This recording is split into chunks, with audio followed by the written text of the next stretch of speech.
feel like different ideas come to me with sort of different voices intact.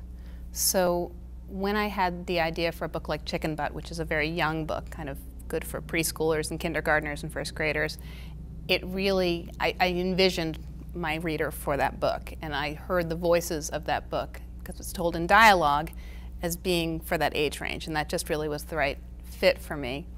And when I hear a voice like Veronica's voice in Vintage Veronica, she's in my ear and I have a sense of who that character is. And she's very much a 15-year-old with attitude. And so I feel like the characters come to me as they are, and then I just put them in the book, and it is the age it is. So I never think about writing for a wide age range. I do, but I don't think about it that way. I just follow the characters. You know, when I go and talk to kids about writing, I always tell them that the thing about writing fiction is that it's fun because you can make up all sorts of stuff, but it has to have a truth in it. It has to have an emotional truth. And so for me, in every book that I write, there's an emotional truth that comes from my life and my experience.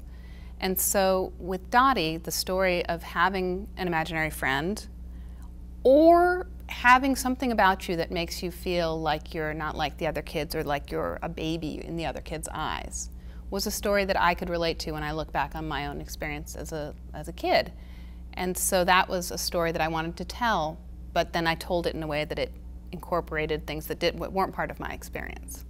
So Zelly, the main character in When Life Gives You OJ, is by far my most autobiographical character.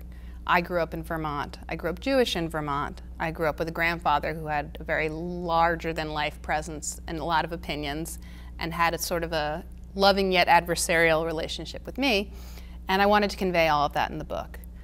There's much in When Life Gives You OJ that is not from my experience, but I tried as much as possible to create characters and situations that reflected the feelings I had at that age.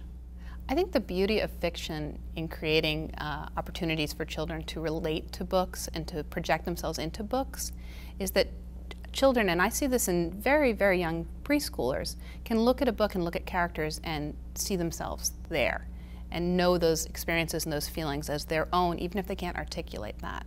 And so I always try to, as I said, create these very layered emotional stories in my books so that a child can feel the book as it's being read and can get that experience of being inside the book.